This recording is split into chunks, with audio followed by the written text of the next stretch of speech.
अध्याय 19। सफेद हिरनी।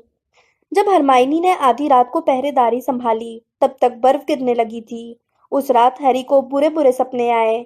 उनमें नगिनी बार बार आती जाती रही। पहले तो वह एक टूटी हुई बड़ी अंगूठी में से निकली, फिर क्रिसमस के गुलाबों के हार में से।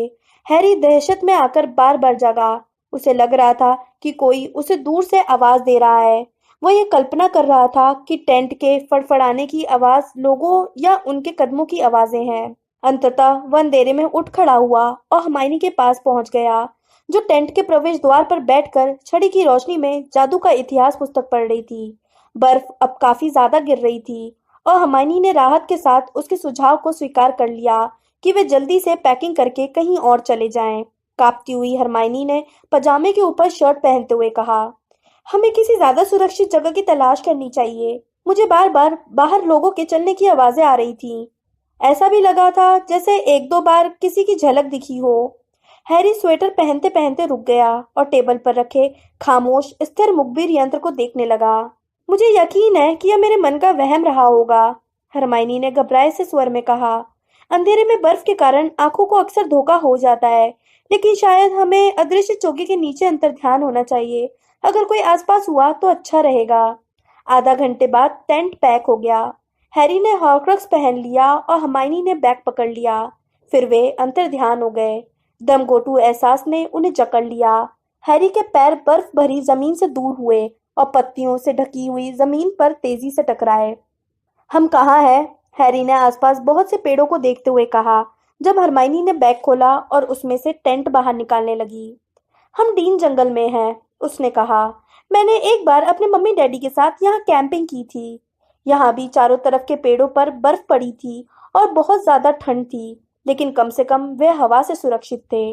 उन्होंने ज्यादातर दिन टेंट के भीतर गुजारा और गर्मी के लिए चमकदार नीली लपटों के पास रहे, जिन्हें उत्पन्न करने में हरमाइनी बहुत माहिर थी और जिन्हें जार में कहीं भी ले जाया जा सकता था। हैरी को महसूस हुआ जैसे वो किसी कम अवधि की गंभीर बीमारी से ठीक हो रहा हो। हरमाइनी की चिंता से उसे यह एहसास बार बार हो रहा था। दोपहर को आसमान से फिर बर्फ गिरने लगी। अब उनकी छायादार खाली जगह पर भी बर्फ आ गई थी। 2 रात की थोड़ी सी नींद के बाद हैरी की इंद्रियां सामान्य से ज्यादा चौकस थीं। गॉड्रिक्स हॉलो में वे इतने बाल बाल बचे थे कि वोल्डेमॉर्ट पहले से ज्यादा करीब, ज्यादा खतरनाक लगने लगा था। जब अंधेरा दोबारा गहराने लगा तो हैरी ने हरमाइनी के पहरेदारी करने के प्रस्ताव को नकार दिया और उसे सोने जाने को कहा। हैरी टेंट के दरवाजे पर एक पुराना तकिया लगाकर बैठा था। उसने अपने सभी स्वेटर पहन रखे थे, लेकिन इसके बावजूद वह कांप रहा था। समय गुजरने के साथ साथ अंधेरा गहराने लगा और अब कुछ भी दिखाई नहीं दे रहा था। जिनी के बिंदु को देखने के लिए वह हॉगवर्ट्स का नक्शा बाहर निकालने वाला था, लेकिन तभी उसे याद आया कि क्रिसमस की छुट्टियां चल रही थी, इसलिए वह घर पर होगी। जंगल इतना विशाल था कि छोटी से छोटी हलचल भी बड़ी लग रही थी। हैरी जानता था कि उसमें बहुत से जीव जंतु होंगे, लेकिन वह चाहता था कि वे सभी स्थिर और खामोश रहें, ताकि वह उनकी मासूम हरकतों को दुष्ट लोगों की हलचलों से अलग कर सके। उसे कई साल पहले गिरी हुई पत्तियों पर चोगे के सरसराने की आवाज याद आ गई। एक बार तो उसने सोचा कि यह उसे दोबारा सुनाई दी थी, लेकिन उसने खुद को संभाल लिया। उनके सुरक्षात्मक सम्मोहन कई हफ्तों से काम कर रहे थे, वे अब क्यों टूटेंगे? बहरहाल वह इस अनुभूति को नकार नहीं पाया कि आज की रात कुछ अलग है। उसने कई बार उठकर शरीर को सीधा किया। उसकी गर्दन दुख रही थी क्योंकि वो टेंट से एक अजीब कोण से टिककर सो गया था। रात इतनी गहरी मखमली काली हो चुकी थी कि उसे लगा जैसे वो अंतर्ध्यान होते समय के अंधेरे में हो। उसने अपनी उंगलियों को देखने के लिए अभी हाथ चेहरे के सामने उठाया ही था कि तभी एक अजीब चीज हुई। एक चमकती सफेद रोशनी उसके ठीक सामने दिखने लगी और पेड़ों के बीच चलने लगी। इसका स्रोत चाहे जो हो, यह बिना आवाज किए चल रही थी। रोशनी उसकी तरफ तैरती नजर आ रही थी। वह उछलकर खड़ा हो गया। उसकी आवाज उसके गले में जम गई और उसने हरमाइनी की छड़ी उठा ली। जब रोशनी से उसके आंखें चौंधियाने लगी तो उसने आंखें सिकोड़ ली। इसके सामने के पेड़ बिल्कुल काले नजर आ रहे थे और वह चीज ज्यादा करीब आती जा रही थी। फिर बलूत के पेड़ के पीछे से रोशनी का स्रोत बाहर निकला। यह चांदी जैसी सफेद हिरनी थी, चांद जितनी चमकदार और चौंधियाने वाली। वह जमीन पर खामोशी से चल रही थी और बर्फ के कणों पर उसके पंजों के निशान नहीं दिख रहे थे। वह जब उसकी तरफ बढ़ी तो उसका सुंदर सिर उसकी चौड़ी लंबी पलकों वाली आंखों के साथ ऊपर उठा हुआ था। हैरी हिरनी को हैरानी से घूरने लगा। वह इस बात पर हैरान नहीं था क्योंकि वह बहुत अजीब लग रही थी, बल्कि इसलिए हैरान था क्योंकि न जाने क्यों वह जानी पहचानी लग रही थी। उसे महसूस हुआ जैसे वह उसी के आने का इंतजार कर रहा था, लेकिन वह भूल गया था कि उन्होंने मुलाकात तय की थी। एक पल पहले तक वह हरमाइनी को आवाज लगाना चाहता था, लेकिन अब इसका कोई सवाल ही नहीं था। वह जानता था चाहे जो हो, यह हिरनी उसके और सिर्फ उसी के लिए आई थी। वे कई लंबे पलों तक एक दूसरे को निहारते रहे और फिर वह मुड़कर दूर जाने लगी। नहीं, हैरी ने कहा और उसकी आवाज कम इस्तेमाल होने के कारण टूट गई। लौट आओ। वह धीरे धीरे पेड़ों के बीच चलती रही और जल्दी ही उसकी चमक पेड़ों के मोटे काले तने के बीच नजर आने लगी। पल भर के लिए हैरी डर कर झिझका। उसके अंदर की सावधानी ने बुदबुदा कर कहा, यह कोई चाल, प्रलोभन या जाल हो सकता है। लेकिन उसकी सहज भावना, मन की भावना ने उससे कहा कि यह शैतानी जादू नहीं है। वह उसके पीछे चल दिया। बर्फ उसके पैरों के नीचे चरमराई, लेकिन पेड़ों के बीच से गुजरते समय हिरनी ने कोई आवाज नहीं की, क्योंकि वह सिर्फ रोशनी थी। वह उसे जंगल के अंदर और अंदर ले गई और हैरी जल्दी जल्दी चलता रहा। उसे पूरा भरोसा था कि रुकने पर वह उसे अपने करीब आने देगी। फिर वह बोलेगी और सब बता देगी जो वह जानना चाहता था। आखिरकार वह रुक गई। उसने अपना सुंदर सिर एक बार फिर उसकी तरफ घुमाया।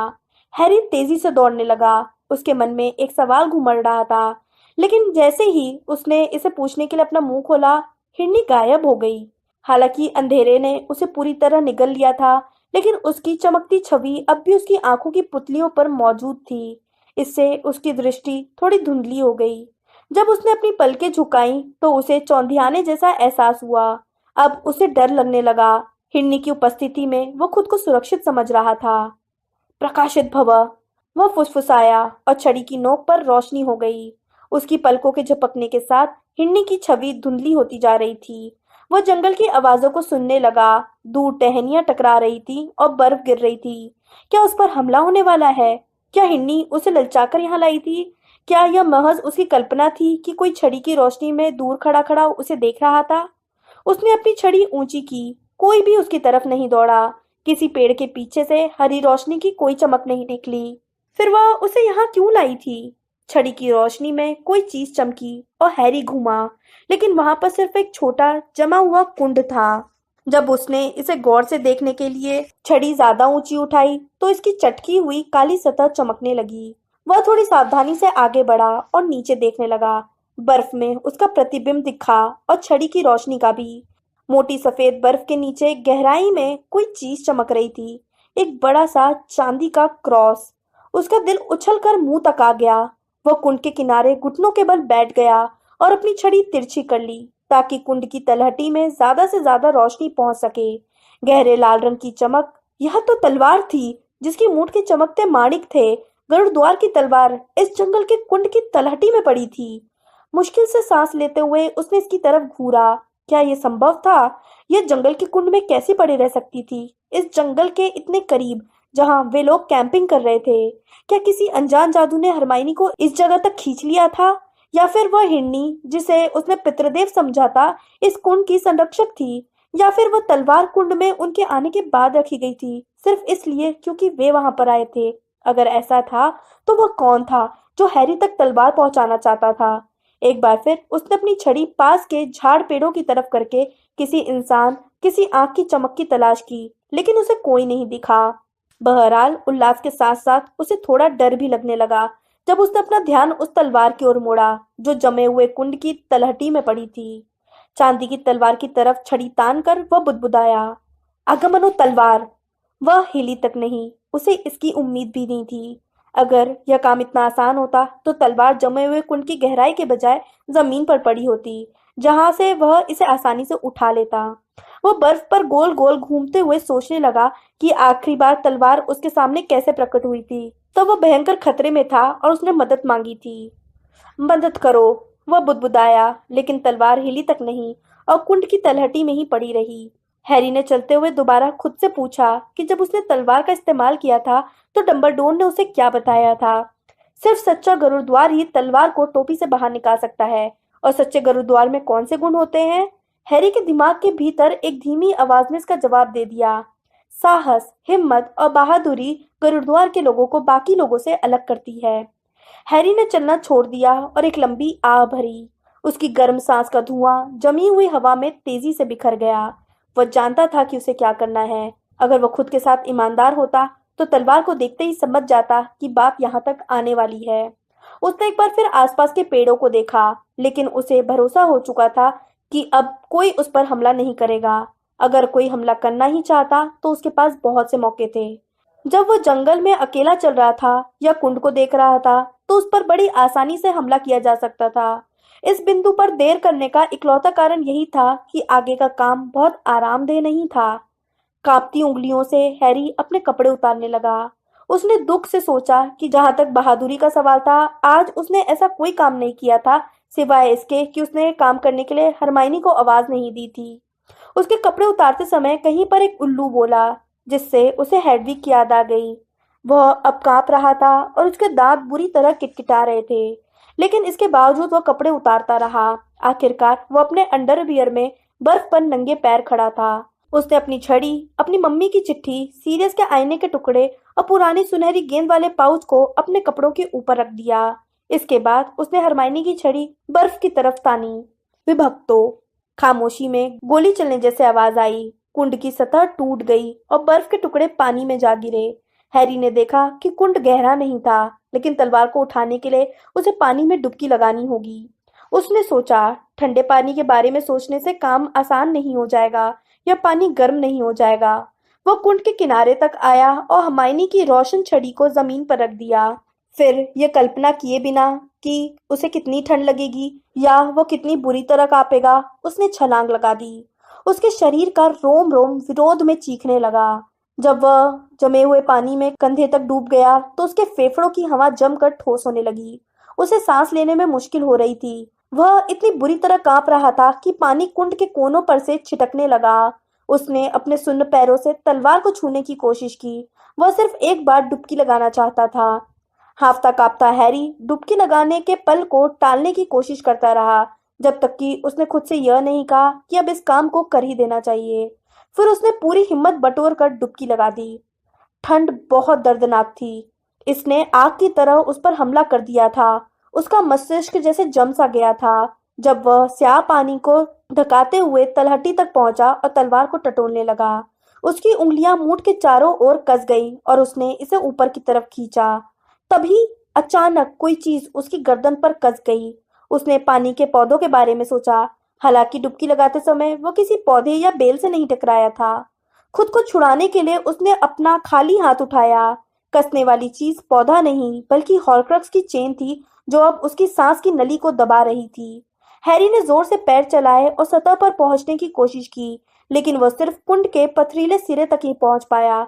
हाथ पैर मारते हुए उसने गला घोटती चेन पर हाथ मारा, मगर उसकी जमी हुई उंगलियां उसे ढीला नहीं कर पाई। अब उसके सिर के भीतर छोटे सितारे नाचने लगे थे और वह डूबने लगा था। अब कुछ नहीं बचा था। अब वह कुछ नहीं कर सकता था, और जो बाहें उसके सीने के चारों ओर कस गई थी वे निश्चित रूप से मौत की थी। घुटते हुए गले से सांस छोड़ते हुए और जिंदगी में सबसे ज्यादा ठंडक महसूस करते हुए वह ऊपर आया। उसका चेहरा बर्फ पर नीचे की तरफ था। पास में ही एक और व्यक्ति हाँफ रहा था, खांस रहा था और चल रहा था। हरमाइनी एक बार फिर आ गई थी, जैसे वो सांप के हमला करते वक्त आई थी, लेकिन यह आवाज तो उसके जैसी नहीं थी। न ही उसकी गहरी खांसी, न ही उसके कदमों की आहट का वजन। हैरी में इतनी ताकत नहीं थी कि अपना सिर उठाकर खुद को बचाने वाले का चेहरा देख सके। उसने तो बस कांपता हुआ हाथ उठाकर गले की उस जगह को छुआ जहां लॉकेट ने उसके मांस में घाव कर दिया था। लॉकेट चला गया था। किसी ने उसे काट कर खोल दिया था। फिर एक खाफती हुई आवाज उसके सिर के ऊपर बोली, क्या तुम पागल हो गए थे? उस आवाज को सुनने के सदमे के अलावा कोई चीज हैरी को उठने की शक्ति नहीं दे सकती थी।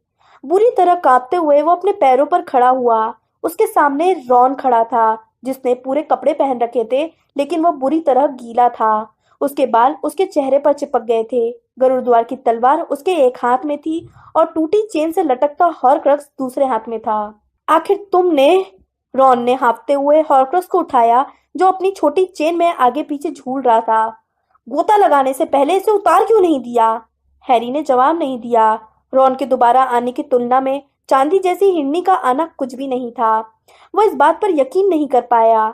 ठंड से ठिठुरते हुए वो उन कपड़ों को उठाकर पहनने लगा जो अब भी पानी के किनारे पर पड़े थे। अपने सिर के ऊपर स्वेटर के बाद स्वेटर डालते वक्त हैरी ने रॉन को घूरा। उसे लग रहा था कि नजरों से दूर होने पर कहीं वो गायब न हो जाए, लेकिन वह असली दिख रहा था। उसने अभी अभी कुंड में कूदकर हैरी की जान बचाई थी।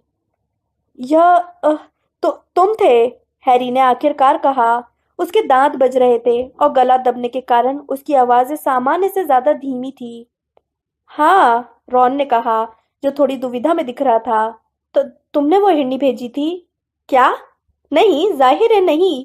मैंने सोचा था कि यह तुमने किया होगा। मेरा पितृदेव मृग है। ओह हाँ, मुझे ये थोड़ा अलग भी लगा था। सिंह नहीं थे।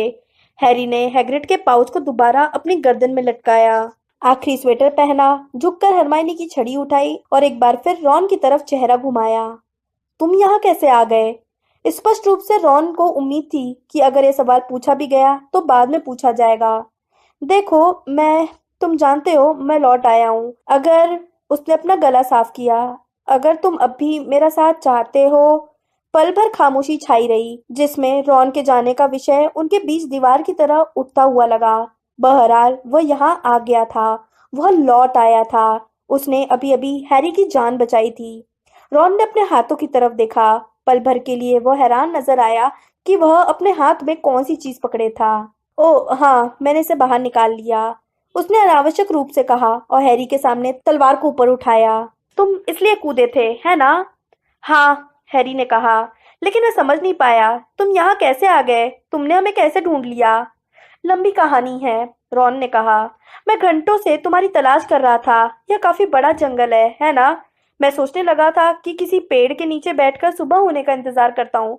तभी मैंने हिरनी को और उसके पीछे तुम्हें आते देखा। तुम्हें कोई और नहीं दिखा? नहीं, रॉन ने कहा। मुझे, लेकिन वो झिझका और कुछ गज दूरी पर लगे दो पेड़ों की तरफ देखने लगा। मुझे कोई चीज वहां हिलती दिखी थी, लेकिन मैं उस वक्त कुंड की तरफ भाग रहा था, क्योंकि तुम पानी के नीचे चले गए थे और ऊपर नहीं आए थे, इसलिए मैं उस तरफ नहीं गया। वहां, रॉन ने जिधर इशारा किया था, हैरी जल्दी से वहां पहुंच गया। बलूत के दो पेड़ बहुत पास पास लगे थे। उनके तनों के बीच आंख की ऊंचाई पर सिर्फ 2 इंच का छेद था। यह जासूसी करने के लिए आदर्श जगह थी, क्योंकि कोई आपको देख नहीं सकता था। बहरहाल पेड़ों के आसपास की जमीन पर बर्फ नहीं होने के कारण हैरी पैरों के निशान नहीं देख पाया। वो उस जगह पर लौट आया जहां रॉन खड़ा खड़ा इंतजार कर रहा था। उसके हाथ में तलवार और हॉर्क्रक्स अब भी थे। कुछ मिला? रॉन ने पूछा। नहीं, हैरी ने कहा। तो तलवार उस कुंड में कैसे पहुंची? जिसने भी पितृदेव उत्पन्न किया था उसी ने रखी होगी। उन दोनों ने चांदी की सुंदर तलवार को देखा। इसकी माणिक वाली मूठ हरमाइनी की छड़ी की रोशनी में हल्की हल्की चमक रही थी। तुम्हें क्या लगता है, यह असली है? रॉन ने पूछा। इसका पता लगाने का एक ही तरीका है ना? हैरी ने पूछा। हॉर्क्रक्स अब भी रॉन के हाथ में झूल रहा था। लॉकेट हल्के से कांप रहा था। हैरी जानता था कि इसके भीतर की चीज एक बार फिर विचलित हो गई है। इसे तलवार की मौजूदगी का एहसास हो गया था और इसने हैरी को तलवार पकड़ने देने के बजाय इसे मारने की कोशिश की थी।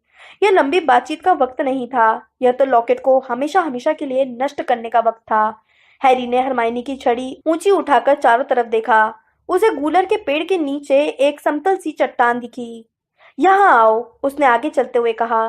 फिर उसने चट्टान के ऊपर की बर्फ साफ की और हॉर्क्रक्स लेने के लिए अपना हाथ बढ़ाया। बहरहाल जब रॉन ने तलवार देने की कोशिश की तो हैरी ने सिर हिला दिया। नहीं, यह काम तुम्हें करना चाहिए। मुझे? रॉन ने सदमे में कहा। क्यों? क्योंकि तलवार को कुंड में से तुमने बाहर निकाला था। मुझे लगता है कि यह काम तुम्हारे ही हाथों होना चाहिए। वह दयालु था या उदारता नहीं दिखा रहा था। जितनी निश्चितता से उसे यह मालूम था कि हिरनी मासूम थी, उतनी ही निश्चितता से वह यह भी जानता था कि तलवार रॉन को ही चलानी चाहिए। डंबलडोर ने हैरी को जादू के कुछ रहस्यों के बारे में, कुछ कामों की अतुलनीय शक्ति के बारे में सिखा दिया था। हैरी ने कहा, मैं इसे खोलता हूँ, तुम इस पर तलवार से वार करना तत्काल, ठीक है? क्योंकि इसके अंदर जो भी है वह संघर्ष करेगा। डायरी के भीतर मौजूद रिडल ने मुझे मारने की कोशिश की थी। तुम इसे खोलोगे कैसे? रॉन ने दहशत में पूछा। सर्प भाषा का इस्तेमाल करके, हैरी ने कहा। जवाब इतनी जल्दी उसके होठों तक आ गया जैसे मन ही मन उसे यह हमेशा से मालूम था। शायद नगीनी के साथ हुई हाल की मुठभेड़ की वजह से उसे इस बात का एहसास हो गया था। उसने सर्पकार एस को देखा, जिस पर सुनहरे हरे पत्थर चमक रहे थे। यह कल्पना करना आसान था कि यह छोटा सा सांप है जो ठंडी चट्टान पर कुंडली मारकर लेटा है। नहीं, रॉन ने कहा। नहीं, इसे मत खोलो, मैं सच कह रहा हूँ।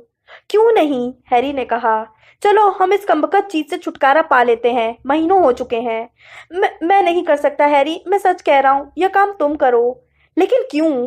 क्योंकि वह चीज मेरे लिए बुरी है, रॉन ने कहा और चट्टान पर रखे लॉकेट से दूर हट गया। मैं इससे नहीं लड़ सकता हैरी, मैं अपने पुराने व्यवहार के लिए बहाने नहीं बना रहा हूँ, लेकिन इसका तुम पर और हरमाइनी पर जितना असर होता है उससे ज्यादा बुरा असर मुझ पर होता था। इसकी वजह से मेरे मन में बहुत बुरे बुरे विचार आते थे और हर चीज ज्यादा बुरी बन जाती थी। मैं इसे स्पष्ट नहीं कर सकता, लेकिन इसे उतारने के बाद मेरा दिमाग सही हो जाता था। मैं यह काम नहीं कर सकता हैरी। वह पीछे हटकर सिर हिलाने लगा। तलवार उसके एक तरफ लटक रही थी। तुम यह काम कर सकते हो, हैरी ने कहा। तुम कर सकते हो। तुमने अभी अभी तलवार निकाली है। मुझे लगता है कि इसलिए तुम्ही को इसका इस्तेमाल करना चाहिए। प्लीज इससे छुटकारा पा लो रॉन। अपना नाम सुनकर जैसे रॉन को प्रेरणा मिल गई। उसने थूक निकला, फिर अपनी लंबी नाक से तेजी से सांस लेते हुए चट्टान की तरफ बढ़ा। उसने धीमी आवाज में कहा, मुझे बता देना कब। 3 की गिनती पर, हैरी ने कहा। उसने लॉकेट की तरफ देखा और अपनी आंखें सिकोड़कर एस अक्षर पर केंद्रित की। उसने सांप की कल्पना की, जब लॉकेट के अंदर वाली चीज फंसे हुए कॉकरोच की तरह खड़खड़ाने लगी। इस पर तरस खाना आसान होता, लेकिन हैरी की गर्दन का घाव अब भी जल रहा था, इसलिए तरस खाने का सवाल ही नहीं था। 1, 2, 3, खुलो। आखिरी शब्द हिस की आवाज में आया और हल्की सी क्लिक के साथ लॉकेट के सुनहरे दरवाजे चौपट खुल गए। कांच की दोनों खिड़कियों के पीछे एक एक जिंदा आंखें झपकी। ये आंखें काली और सुंदर थी, जैसी टॉम रिडल की तब थी जब वे लाल और छेद जैसी पुतलियों में नहीं बदली थी। तलवार मारो, हैरी ने लॉकेट को चट्टान पर पकड़े हुए कहा। रॉन ने अपने कांपते हाथों से तलवार उठाई। उसकी नोक तेजी से घूमती आंखों पर झुक गई और हैरी ने कसकर लॉकेट को जकड़ लिया। उसने खुद को तैयार कर लिया और वह खुली खिड़की से खून बहने की कल्पना करने लगा।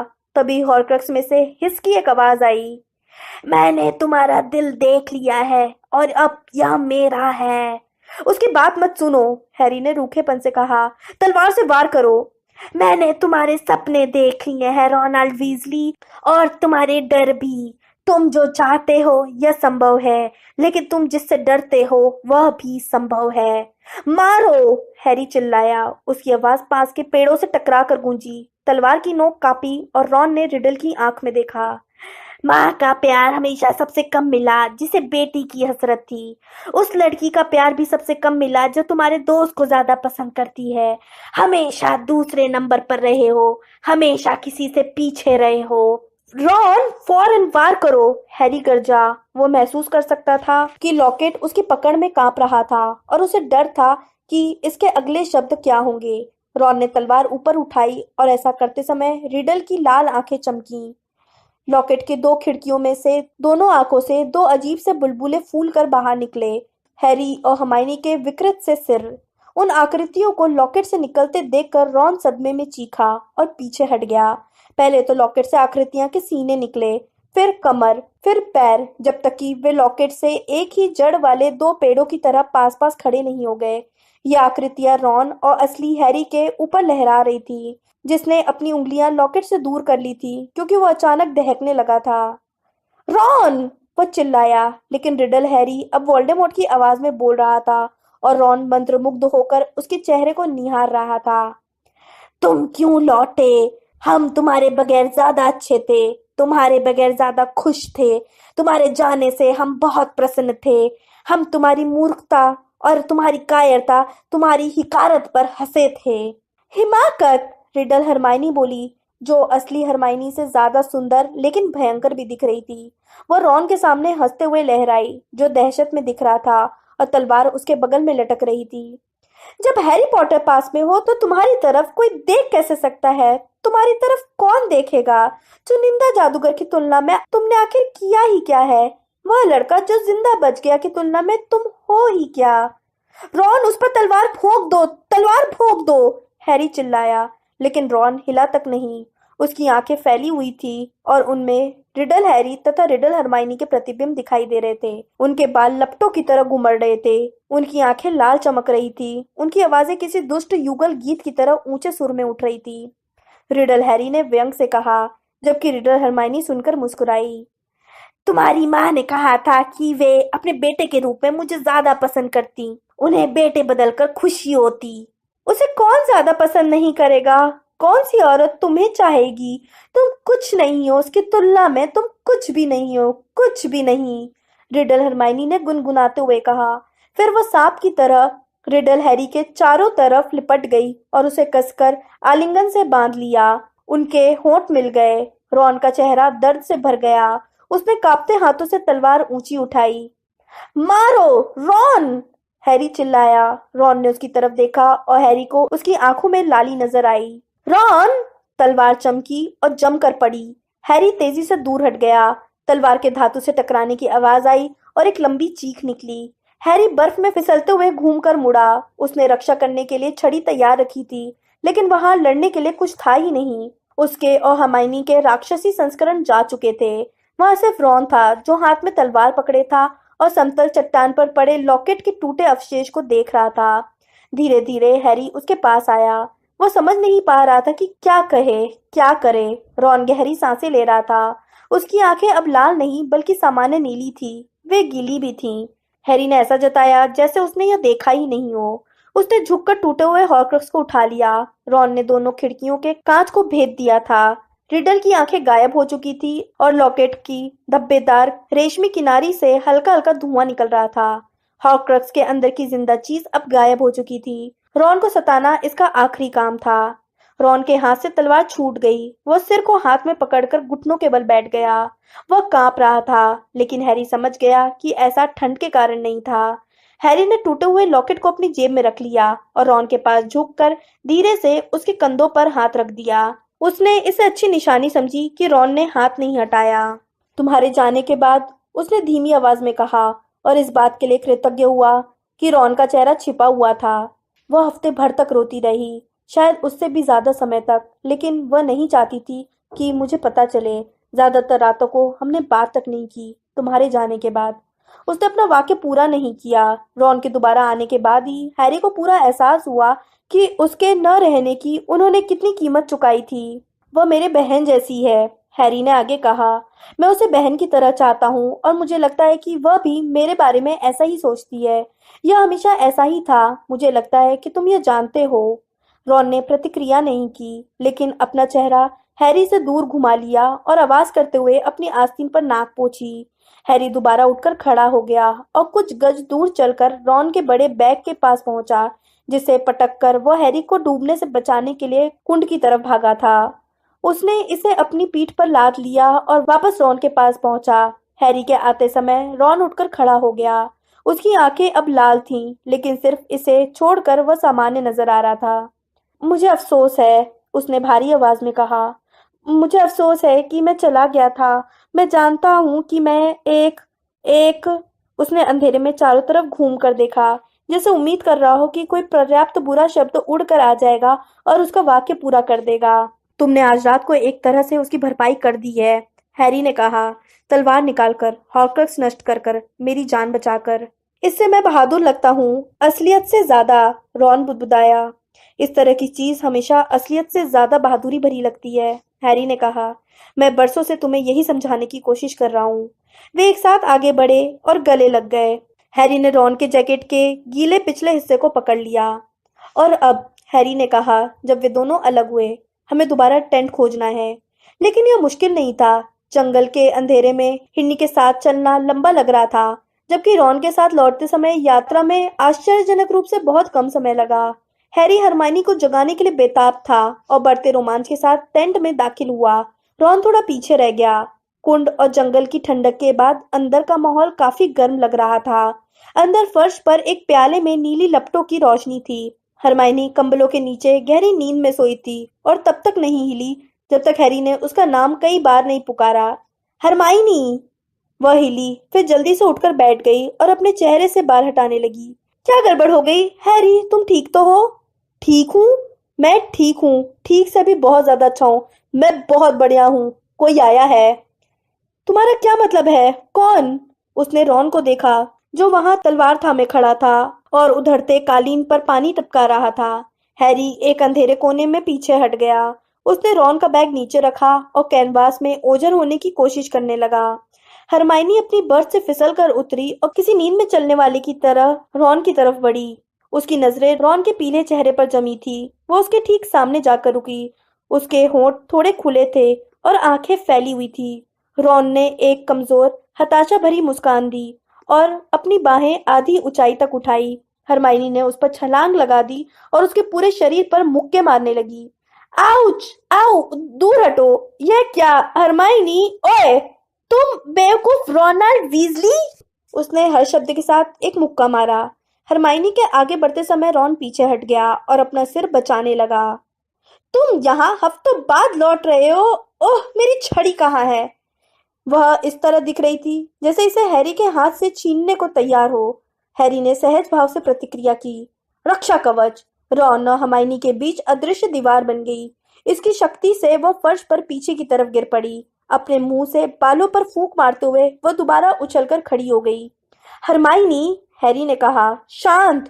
मैं शांत नहीं रहूंगी! वह चीखी। हैरी ने इससे पहले उसे कभी इतना बेकाबू होते नहीं देखा था। वह बहुत संकल्पवान दिख रही थी। मुझे मेरी छड़ी वापस दो! मेरी छड़ी वापस दो! हरमाइनी, तुम मेहरबानी करके मुझे मत बताओ कि मुझे क्या करना है, हैरी पॉटर! वह चिल्लाई। तुम यह जुर्रत मत करो! इसे अभी वापस दो! और तुम! वो रॉन की तरफ गंभीर आरोप भरी उंगली उठा रही थी। यह किसी शाप की तरह था और हैरी रॉन को दोष नहीं दे सकता था कि वह कई कदम पीछे हट गया। मैं भागकर तुम्हारे पीछे गई थी। मैंने तुम्हें आवाजें लगाई थी। मैंने तुमसे गिड़गिड़ा कर लौटने की भीख मांगी थी। मैं जानता हूँ, रॉन ने कहा। हरमाइनी, मुझे अफसोस है। मुझे सचमुच। ओह, तुम्हें अफसोस है? वह तीखी और बेकाबू आवाज में हंसी। रॉन ने मदद के लिए हैरी की तरफ देखा, लेकिन हैरी ने कंधे उचकाकर जताया कि वह क्या कर सकता है। तुम हफ्तों बाद वापस लौट रहे हो, हफ्तों बाद। तुम सोच रहे हो कि बस अफसोस जताने से सब कुछ ठीक हो जाएगा। देखो, मैं और क्या कर सकता हूँ? रॉन चिल्लाया और हैरी को खुशी हुई कि रॉन संघर्ष कर रहा था। ओह, मैं नहीं जानती! हरमाइनी व्यंग भरी आवाज में चिल्लाई। अपने दिमाग को टटोलो रॉन, जिसमें सिर्फ 2 सेकंड का समय लगना चाहिए। हरमाइनी! हैरी बीच में बोला। उसे यह बहुत संवेदनशील हमला लगा। उसने अभी अभी मेरी जान बचाई है। मुझे परवाह नहीं है, वो चीखी। मुझे परवाह नहीं है कि उसने क्या किया है। कई हफ्ते गुजर गए हैं। अगर हम मर भी जाते तो भी उसे पता नहीं चलता। मैं जानता था कि तुम लोग मरे नहीं हो। रॉन गरजा और उसकी आवाज हरमाइनी की आवाज से ज्यादा तेज थी। वो इतने करीब आया जितना कवच समूह के बावजूद आ सकता था। हैरी के बारे में दैनिक जादूगर में रेडियो पर सारी खबरें आती रहती हैं। वे हर जगह तुम्हारी तलाश कर रहे हैं। बहुत सारी अफवाहें और पागलपन भरी खबरें फैली हुई हैं। अगर तुम मर जाते तो मुझे खबर मिल जाती। तुम नहीं जानते हो कि क्या हुआ था। तुम्हारे साथ क्या हुआ था? हरमाइनी की आवाज अब इतनी तीखी थी कि अगर वह इससे ज्यादा तीखी आवाज में बोलती तो सिर्फ चमगादड़ ही उसकी बात सुन पाते। बहरहाल, अब वह गुस्से के उस स्तर पर पहुंच गई थी कि कुछ समय के लिए अवाक रह गई थी और रॉन ने लपक कर इस मौके का फायदा उठा लिया। जिस पल मैं अंतर ध्यान हुआ था उसी पल वापस लौटना चाहता था, लेकिन धरपकड़ गैंग ने मुझे पकड़ लिया था। हरमाइनी, मैं हिल भी नहीं सकता था। किस गैंग ने? हैरी ने पूछा, जब हरमाइनी ने एक कुर्सी पर बैठकर अपने हाथ पैर इतने कसकर बांध लिए जैसे कई सालों तक उसे नहीं खोलेगी। धरपकड़ गैंग, रॉन बोला। वे हर जगह हैं। वे गैंग मंगलू परिवार में पैदा जादूगरों और खून के गद्दारों को पकड़कर इनाम में सोना पाना चाहते हैं। मंत्रालय ने पकड़ने जाने वाले हर व्यक्ति पर इनाम देने की घोषणा की है। मैं अकेला था और स्कूल जाने की उम्र का दिख रहा था। वे सचमुच रोमांचित हो गए। उन्होंने सोचा कि मैं मंगलू परिवार का जादूगर हूँ और छिपने की कोशिश कर रहा हूँ। मंत्रालय जाने से बचने के लिए मुझे बहुत दिमाग लगाना पड़ा। तुमने उनसे क्या कहा? मैंने कहा कि मैं स्टैंशन पाई हूँ। मेरे दिमाग में सबसे पहला नाम उसी का आया था और उन्होंने इस पर यकीन कर लिया। देखो, वे ज्यादा बुद्धिमान तो थे नहीं। उनमें से एक का दिमाग तो निश्चित रूप से दैत्य जैसा था। उसकी बदबू। रॉन ने हरमाइनी की तरफ नजर डाली। स्पष्ट रूप से उसे उम्मीद थी कि इस हल्के मजाक से वह नरम पड़ जाएगी, लेकिन कसकर बंधे हाथ पैरों के ऊपर उसके चेहरे का भाव पथरीला ही बना रहा। खैर, उनके बीच इस बारे में बहस हुई कि मैं स्टैंड था या नहीं। सच कहा जाए तो यह बड़ा ही कमजोर दृश्य था, लेकिन इसके बावजूद वे 5 थे, जबकि मैं अकेला था। उन्होंने मेरी छड़ी भी छीन ली थी। फिर उनमें से दो लड़ने लगे और बाकी का ध्यान भटक गया। जिसने मुझे पकड़ रखा था, मैंने उसके पेट में घूंसा मार दिया और उसकी छड़ी उठा ली। जिस जादूगर के पास मेरी छड़ी थी, मैंने उसे निरस्त्र किया और अंतर ध्यान हो गया। मैं इस काम को ज्यादा अच्छी तरह नहीं कर पाया, दोबारा विभक्त हो गया। रॉन ने अपना दाहिना हाथ ऊपर उठाकर दो गायब नाखून दिखाए। हरमाइनी ने अपनी भौहें ठंडेपन से उठाई। और मैं तुमसे मीलों दूर पहुंच गया। जब तक मैं नदी के उस किनारे पर वापस पहुंचा जहां हम लोगों ने डेरा डाला था, तब तक तुम लोग जा चुके थे। ओह, कितनी दिलचस्प कहानी है, हरमाइनी ने ऊंची आवाज में कहा, जिसमें वो तब बोलती थी जब वो चोट पहुंचाना चाहती थी। तब तो तुम दहशत में आ गए होगे। इस दौरान हम गॉड्रिक्स हॉलो गए थे और मुझे सोचने दो वहां क्या हुआ था हैरी। ओह हाँ, तुम जानते हो कौन का सांप आ गया था। उसने हम दोनों को लगभग मार ही डाला था। और फिर तुम जानते हो कौन खुद आया और हम उसके आने के बस पल भर पहले ही भाग कर उसे बच पाए। क्या? रॉन ने मुंह फाड़ कर कभी हरमाइनी को तो कभी हैरी को देखा, लेकिन हरमाइनी ने उसे नजरअंदाज कर दिया। हैरी, जरा सोचो, उसके नाखून चले गए थे। उसकी तुलना में हमारा कष्ट तो कुछ भी नहीं था, है ना? हरमाइनी, हैरी ने धीरे से कहा, रॉन ने अभी अभी मेरी जान बचाई है। ऐसा लग रहा था जैसे हरमाइनी ने हैरी की बात सुनी ही ना हो।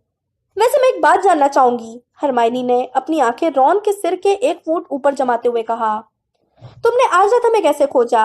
यह महत्वपूर्ण है। इस समय सुनिश्चित करने में मदद मिलेगी कि कोई ऐसा व्यक्ति यहाँ ना आ पाए जिसे हम देखना नहीं चाहते हैं। रॉन ने गुस्से से उसे घूरा, फिर अपनी जीन्स की जेब में से एक चांदी की छोटी चीज निकाली। यह, हरमाइनी ने रॉन की तरफ देखा कि वह उन्हें क्या दिखा रहा है। बत्ती बंद यंत्र, उसने पूछा, और वह इतनी हैरान थी कि भावहीन तथा नाराज दिखना भूल गई। यह सिर्फ रोशनियों को नहीं जलाता बुझाता है, रॉन ने कहा। मैं नहीं जानता कि यह कैसे काम करता है, या यह सिर्फ उसी वक्त क्यों हुआ और किसी दूसरे समय क्यों नहीं, क्योंकि जाने के बाद से ही मैं लौट कर आना चाहता था। लेकिन मैं क्रिसमस की सुबह रेडियो सुन रहा था और मैंने मैंने तुम्हारी आवाज सुनी। उसने हरमाइनी की तरफ देखा। तुमने रेडियो पर मेरी आवाज सुनी? हरमाइनी ने हैरानी से पूछा। नहीं, मैंने तुम्हारी आवाज अपनी जेब में से आती हुई सुनी। तुम्हारी आवाज। उसने एक बार फिर बत्ती बंद यंत्र निकाला। इसमें से आ रही थी। और मैंने क्या कहा था? हरमाइनी ने पूछा। उसका अंदाज संदेह और उत्सुकता के बीच का था। मेरा नाम रॉन। और तुमने छड़ी के बारे में भी कुछ कहा था। हरमाइनी का चेहरा लाल हो गया। हैरी को याद आ गया, रॉन के जाने के बाद पहली बार उनमें से किसी ने रॉन का नाम जोर से लिया था। हरमाइनी ने इसका जिक्र उस वक्त किया था जब वह हैरी की छड़ी ठीक करने के बारे में बोल रही थी। तो मैंने इसे बाहर निकाला, रॉन ने आगे कहा और बत्ती बंद यंत्र की तरफ देखा। और हालांकि यह पहले जैसा ही लग रहा था, लेकिन मुझे यकीन था कि मैंने तुम्हारी आवाज सुनी है। मैंने इसे क्लिक किया। इससे मेरे कमरे की बत्ती बुझ गई, लेकिन खिड़की के ठीक बाहर दूसरी रोशनी नजर आई। रॉन ने अपना खाली हाथ उठाकर सामने की तरफ इशारा किया। उसकी नजरें किसी ऐसी चीज पर केंद्रित थी जिसे हैरी या हरमाइनी नहीं देख सकते थे। यह रोशनी का गोला था, एक तरह की नीली धड़कती रोशनी जैसी आवागमन कुंजी के आसपास रहती है। तुम जानते हो ना? हाँ, हैरी और हरमाइनी ने अपने आप कहा। मैं जान गया कि वो वही थी, रॉन ने कहा। मैंने अपना सामान पैक किया और फिर बैग लेकर बगीचे में पहुंच गया। रोशनी वाली छोटी गेंद वहां मंडरा रही थी, मेरा इंतजार कर रही थी। और जब मैं वहां गया तो यह चलने लगी। मैं शेड के पीछे तक इसके पीछे पीछे गया और फिर यह मेरे भीतर चली गई। क्या कहा? हैरी ने कहा। उसे विश्वास नहीं था कि उसने ठीक से सुना था। यह एक तरह से मेरी तरफ तैरती हुई आई, रॉन ने कहा और अपनी उंगली से इशारा किया, सीधे मेरे सीने की तरफ। और फिर यह पार निकल गई, यहाँ। उसने अपने दिल की तरफ इशारा किया। मैं इसे महसूस कर सकता था, यह गर्म थी। इसके भीतर पहुंचने के बाद मैं जान गया कि मुझे क्या करना है। मैं जान गया कि यह मुझे वहां ले जाएगी जहां मैं जाना चाहता था। तो मैं अंतर्ध्यान होकर एक पहाड़ी पर पहुंच गया। वहां हर तरफ बर्फ थी। हम वहां रहे थे, हैरी ने कहा। हमने वहां 2 रातें गुजारी थी और दूसरी रात को मुझे अंधेरे में किसी के चलने और पुकारने की आवाजें भी सुनाई दी थी। हाँ, देखो, वो मैं ही था, रॉन ने कहा। तुम्हारे सुरक्षात्मक सम्मोहन कारगर हैं, क्योंकि मैं न तो तुम्हें देख पाया, न ही तुम्हारी आवाज सुन पाया। मुझे यकीन था कि तुम लोग आसपास ही हो, इसलिए अंत में मैं अपने स्लीपिंग बैग में घुसकर तुम लोगों के दिखने का इंतजार करता रहा। मैंने सोचा था कि टेंट पैक करते समय तो तुम दोनों दिख जाओगे। नहीं, हरमाइनी ने कहा। हम लोग अतिरिक्त सावधानी के तौर पर अदृश्य चोगे के नीचे अंतर्ध्यान हुए थे, और हम सचमुच जल्दी में चले गए थे, क्योंकि जैसा हैरी ने कहा, हमें वहां किसी के भटकने की आवाज सुनाई दी थी। मैं दिन भर पहाड़ी पर ही रुका रहा, रॉन ने कहा। मैं उम्मीद करता रहा कि तुम नजर आओगे, लेकिन जब अंधेरा होने लगा तो मैं समझ गया कि तुम लोग कहीं और चले गए हो। इसलिए मैंने दोबारा बत्ती बंद यंत्र को क्लिक किया। नीली रोशनी बाहर निकली और मेरे भीतर चली गई। मैं अंतर्ध्यान होकर इस जंगल में आ गया। अब भी मैं तुम्हें नहीं देख सकता था, लेकिन मैंने बस यह उम्मीद की कि तुम में से कोई नजर आ जाए, और हैरी नजर आ गया। जाहिर है हिरनी को मैंने उससे पहले देखा था। तुमने किसे देखा था? हरमाइनी ने तीखी आवाज में पूछा। उन्होंने स्पष्ट किया कि क्या हुआ था। जब सफेद हिरनी और कुंड की तलवार वाली कहानी आगे बढ़ी तो हरमाइनी उन दोनों की तरफ बारी बारी से त्योरियां चढ़ाकर देखती रही। उसका ध्यान अब इतना ज्यादा केंद्रित था कि वो अपने हाथ पैर बांधे रखना भूल गई। लेकिन वह तो पितृदेव होगा, उसने कहा। क्या तुम यह नहीं देख पाए कि उसे किसने उत्पन्न किया था?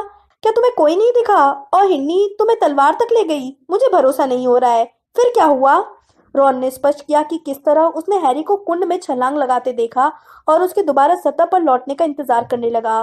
फिर उसे एहसास हुआ कि कोई चीज गड़बड़ हो गई थी। इसलिए उसने गोता लगाकर पहले हैरी को बचाया, फिर तलवार निकालने गया।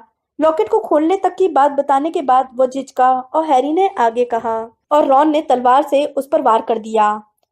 और वह नष्ट हो गया, बस इसी तरह? हरमाइनी ने फुसफुसा कर पूछा। उसमें से चीखें सुनाई दी थी। हैरी ने रॉन को कनखियों से देखते हुए कहा, यह देखो। हैरी ने लॉकेट हरमाइनी की गोद में फेंक दिया।